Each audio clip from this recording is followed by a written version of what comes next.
भारत पाकिस्तान संघर्ष विराम सीजफायर समझौते की गहराई से जानकारी। भारत और पाकिस्तान के बीच संघर्ष विराम का इतिहास जटिल, संवेदनशील और समय समय पर बदले हुए समझौतों, राजनीतिक निर्णयों और सैन्य घटनाओं से भरा हुआ है। इसको पूरी गहराई से समझने के लिए हमें इसके ऐतिहासिक, राजनीतिक और सैन्य पहलुओं को अलग-अलग स्तर पर देखना होगा। 1.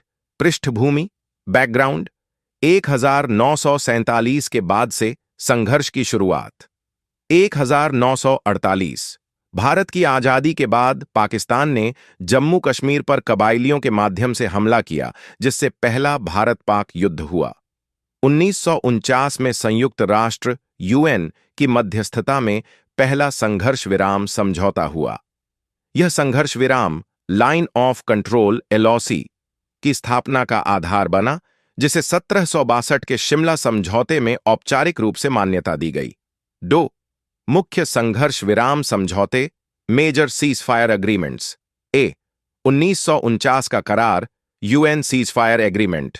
संयुक्त राष्ट्र की निगरानी में जनवरी 1949 में दोनों देशों के बीच संघर्ष विराम हुआ। इसमें सीजफायर लाइन को स्वीकार किया गया, जिसे बाद में एलओसी कहा गया। यूएन ने UNMOGIP United Nations military observer group in India and Pakistan का गठन किया, जो आज भी सीमित रूप से कार्य करता है। 1971 युद्ध के बाद शिमला समझौता 1962। इस युद्ध के बाद दोनों देशों ने कूटनीतिक समाधान की ओर बढ़ने का प्रयास किया। संघर्षों को शांतिपूर्ण तरीकों से सुलझाने, एक दूसरे के आंतरिक मामलों में हस्तक्षेप न करने और एलओसी का सम्मान करने की प्रतिबद्धता जताई गई। 2003 संघर्ष विराम समझौता। 26 नवंबर 2003 को दोनों देशों ने एक औपचारिक संघर्ष विराम समझौता किया। इसका मकसद एलओसी और अंतर्राष्ट्रीय सीमा आईबी पर शांति बनाए रखना था। कुछ साल तक यह समझौता सफल रहा, लेकिन बाद में इसमें बार-बार उल्लंघन होते रहे, खासकर 2016 के उरी हमले और 2009 के पुलवामा हमले के बाद। 3. 2021 संघर्ष विराम पुनर्स्थापना। 25 फरवरी 2021 को संयुक्त घोषणा। भारतीय और Pakistani DGMO director generals of military operations ने संयुक्त बयान जारी कर 2003 के संघर्ष विराम को फिर से लागू करने का वादा किया। बयान में कहा गया कि सभी समझौतों, समझों और संघर्ष विराम को सख्ती से लागू किया जाएगा। इसके प्रभाव। एलओसी पर गोलाबारी और आम नागरिकों की मौत में भारी कमी आई। दोनों देशों के बीच ट्रैक टू डिप्लोमेसी के माध्यम से संवाद का माहौल बना। सीमावर्ती गांवों में शांति और सामान्य स्थिति लौटने लगी। 4. संघर्ष विराम उल्लंघन और चुनौतियां। संघर्ष विराम उल्लंघन सीजफायर वायोलेशंस। 2018 और 2020 के बीच पाकिस्तान द्वारा हजारों संघर्ष विराम उल्लंघन रिपोर्ट हुए। भारत भी जवाबी कार्रवाई करता है, जिससे स्थिति और अधिक बिगड़ जाती है। इसके पीछे 2 बड़े कारण माने जाते हैं। 1. घुसपैठ को कवर देना, इन्फिल्ट्रेशन बाय मिलिटेंट्स। 2. राजनीतिक और कूटनीतिक दबाव बनाना। आतंकी गतिविधियां। पाकिस्तान से समर्थित आतंकवादी गतिविधियां भारत की सुरक्षा के लिए मुख्य चुनौती हैं। भारत मानता है कि संघर्ष विराम का उल्लंघन आतंकियों को एलओसी पार भेजने के लिए किया जाता है। 5. संघर्ष विराम का रणनीतिक महत्व भारत के लिए। सीमावर्ती नागरिक क्षेत्रों में शांति और विकास। सेना को अन्य सीमाओं जैसे चीन पर ध्यान केंद्रित करने की सुविधा। पाकिस्तान के लिए आर्थिक संकट के चलते सीमा पर तनाव कम कर आंतरिक हालात पर फोकस करना। अंतर्राष्ट्रीय दबाव को कम करना। 6. भविष्य की दिशा। जब तक दोनों देशों के बीच राजनीतिक विश्वास ट्रस्ट डेफिसिट बना रहेगा, तब तक संघर्ष विराम स्थायी नहीं रह सकता। कूटनीतिक संवाद, आतंकवाद पर सख्त रुख और जनता के स्तर पर मेलजोल, यही शांति की कुंजी हो सकते हैं। संघर्ष विराम आंशिक समाधान है, स्थायी समाधान नहीं। अगर आप चाहें तो मैं इस विषय पर विश्लेषणात्मक निबंध, ग्राफ या टाइमलाइन भी तैयार कर सकता हूं। यह रहा भारत पाकिस्तान संघर्ष विराम पर एक विश्लेषणात्मक निबंध, विस्तार, गहराई और तर्कों के साथ।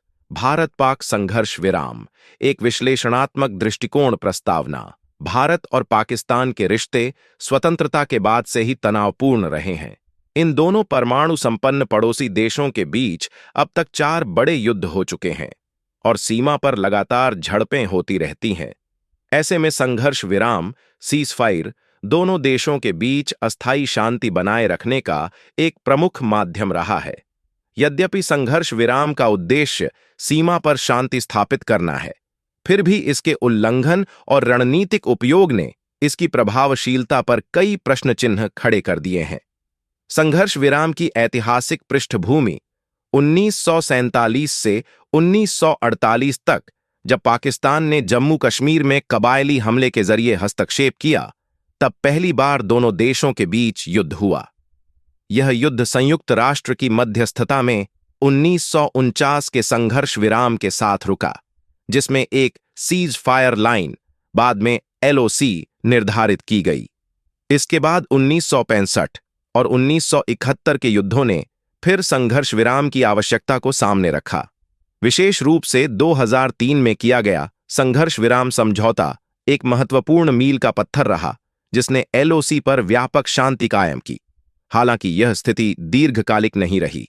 रणनीतिक और राजनीतिक पहलू, भारत और पाकिस्तान दोनों ही संघर्ष विराम का उपयोग केवल सैन्य शांति के साधन के रूप में नहीं, बल्कि राजनीतिक और रणनीतिक उपकरण के रूप में भी करते हैं। 1. पाकिस्तान का दृष्टिकोण। पाकिस्तान अक्सर संघर्ष विराम का उल्लंघन कर आतंकियों की घुसपैठ को कवर देने की रणनीति अपनाता है। आंतरिक राजनीतिक अस्थिरता और आर्थिक दबाव से जूझते समय वह सीमावर्ती तनाव को बढ़ाकर राष्ट्रवाद को हवा देता है। 2. भारत का दृष्टिकोण। भारत संघर्ष विराम का सम्मान करता है, परंतु जवाबी कार्रवाई में संकोच नहीं करता। भारतीय सेना दूसरे को पहले गोली चलाने न देना की नीति पर काम करती है। संघर्ष विराम उल्लंघन केवल सैन्य नहीं, मानवीय मुद्दा भी। LOC पर संघर्ष विराम उल्लंघन केवल 2 सेनाओं के बीच की लड़ाई नहीं होती, बल्कि इसके सबसे बड़े पीड़ित सीमावर्ती क्षेत्रों के नागरिक होते हैं। उनकी जान माल की हानि, शिक्षा व कृषि पर प्रभाव और मानसिक तनाव, ये सब संघर्ष विराम उल्लंघन की छाया में पलते हैं। 2021 संघर्ष विराम पुनर्स्थापना, आशा की किरण। फरवरी 2021 में दोनों देशों ने पुनः संयुक्त घोषणा करते हुए 2003 के संघर्ष विराम को सख्ती से लागू करने की बात कही। इसके बाद कई महीनों तक शांति देखी गई, जिससे यह संकेत मिला कि अगर राजनीतिक इच्छा शक्ति हो तो संघर्ष विराम प्रभावी हो सकता है। लेकिन शांति की यह प्रक्रिया अस्थिर और संवेदनशील बनी रही। क्या संघर्ष विराम स्थायी समाधान है? संघर्ष विराम केवल लक्षण का उपचार है, मूल कारण का नहीं। जब तक पाकिस्तान आतंकवाद को समर्थन देना बंद नहीं करता, दोनों देशों के बीच राजनीतिक संवाद पुनः स्थापित नहीं होता और जनता स्तर पर विश्वास नहीं बनता, तब तक संघर्ष विराम सिर्फ एक कागजी समझौता ही रहेगा। निष्कर्ष: भारत पाक संघर्ष विराम एक संभावना का द्वार है, शांति, सहयोग और स्थिरता की ओर। पर यह द्वार तभी खुलेगा जब दोनों देश ईमानदारी से अपने मतभेदों को सुलझाने की दिशा में प्रयास करें। जब तक संघर्ष विराम का उपयोग रणनीतिक चालों और राजनीतिक लाभ के लिए किया जाता रहेगा, तब तक यह एक अस्थायी विराम भर रहेगा, न कि स्थायी समाधान। अगर आप चाहें तो मैं इस निबंध का संक्षिप्त रूप पावरपॉइंट प्रेजेंटेशन या PDF फॉर्मेट भी बना सकता हूं। यह रहा भारत पाकिस्तान संघर्ष विराम पर एक पूरा विश्लेषणात्मक निबंध, पूर्ण विस्तार में, शुद्ध हिंदी में। भारत पाक संघर्ष विराम एक विश्लेषणात्मक दृष्टिकोण प्रस्तावना स्वतंत्रता प्राप्ति के बाद से ही भारत और पाकिस्तान के मध्य संबंधों में संघर्ष और तनाव की प्रमुख भूमिका रही है। इन दोनों पड़ोसी देशों ने 4 बड़े युद्ध लड़े हैं, जिनमें 1947, 1965, 1971 और 1999 का कारगिल युद्ध प्रमुख हैं। इन युद्धों के अतिरिक्त सीमाओं पर समय समय पर गोलाबारी, घुसपैठ और आतंकी घटनाएं दोनों देशों के संबंधों को और अधिक जटिल बनाती रही हैं। इस पृष्ठभूमि में संघर्ष विराम, सीज़फायर, का महत्व और विश्लेषण अत्यंत आवश्यक हो जाता है। संघर्ष विराम की ऐतिहासिक पृष्ठभूमि भारत और पाकिस्तान के बीच पहला संघर्ष विराम 1 जनवरी 1949 को संयुक्त राष्ट्र की मध्यस्थता में हुआ, जब जम्मू कश्मीर में युद्ध विराम की घोषणा की गई। इस संघर्ष विराम के तहत एक सीज फायर लाइन खींची गई, जिसे 1772 के शिमला समझौते के बाद लाइन ऑफ कंट्रोल LOC के रूप में मान्यता दी गई। इसके बाद 1965 और 1971 के युद्धों के पश्चात भी संघर्ष विराम लागू किया गया। 2003 में एक महत्वपूर्ण मोड़ आया, जब भारत और पाकिस्तान के बीच एक औपचारिक संघर्ष विराम समझौता हुआ। इस समझौते का उद्देश्य सीमा पर शांति बनाए रखना और आम नागरिकों की सुरक्षा सुनिश्चित करना था। रणनीतिक और राजनीतिक पहलू। 1. पाकिस्तान का दृष्टिकोण। पाकिस्तान के लिए संघर्ष विराम एक रणनीतिक औजार के रूप में कार्य करता है। वह अक्सर संघर्ष विराम की आड़ में सीमावर्ती क्षेत्रों में घुसपैठ को बढ़ावा देता है, जिससे आतंकियों को भारतीय सीमा में प्रवेश का अवसर मिल सके। इसके अतिरिक्त, जब भी पाकिस्तान आंतरिक दबावों जैसे राजनीतिक अस्थिरता या आर्थिक संकट से जूझता है, तब वह सीमा पर तनाव बढ़ाकर राष्ट्रवाद को हवा देने का प्रयास करता है। 2. भारत का दृष्टिकोण। भारत संघर्ष विराम को सीमा पर शांति स्थापित करने का एक साधन मानता है। हालांकि भारत बार बार संघर्ष विराम का सम्मान करता है, लेकिन वह यह भी स्पष्ट करता है कि किसी भी प्रकार की घुसपैठ या उकसावे की स्थिति में वह मजबूत जवाबी कार्रवाई करने में संकोच नहीं करेगा। भारत की नीति है, पहली गोली हम नहीं चलाएंगे, पर यदि चलाई गई तो उसका मुंहतोड़ जवाब देंगे। संघर्ष विराम उल्लंघन। मानवीय दृष्टिकोण। सीमाओं पर संघर्ष विराम के उल्लंघन का सबसे बड़ा प्रभाव आम नागरिकों पर पड़ता है। सीमावर्ती गांवों के लोग अक्सर गोलीबारी के कारण जान माल की हानि, डर, विस्थापन और मानसिक तनाव का सामना करते हैं। स्कूल बंद हो जाते हैं, खेती बाधित होती है और सामाजिक जीवन अस्त व्यस्त हो जाता है। संघर्ष विराम का स्थायी पालन न होने से यह मानवीय संकट बार बार सामने आता है। 2021 का संघर्ष विराम समझौता एक नई शुरुआत।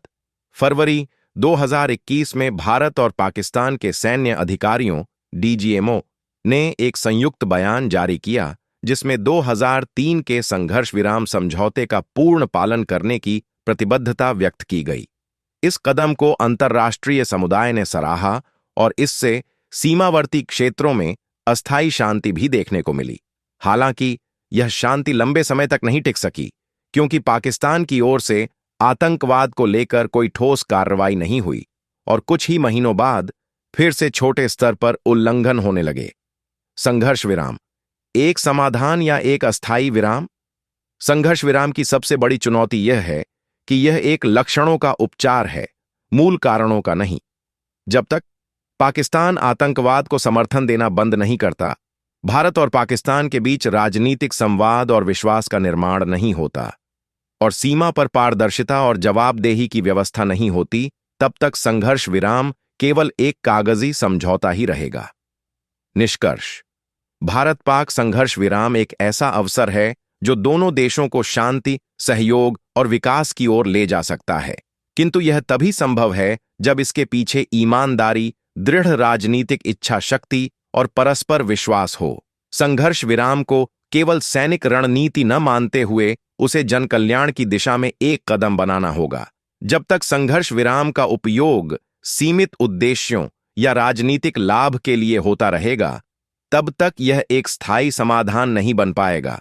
लेकिन यदि इसे सही भावना, सच्चे संवाद और शांतिपूर्ण सह अस्तित्व के आधार पर लागू किया जाए, तो यह दशकों पुरानी शत्रुता को सुलझाने की शुरुआत बन सकता है।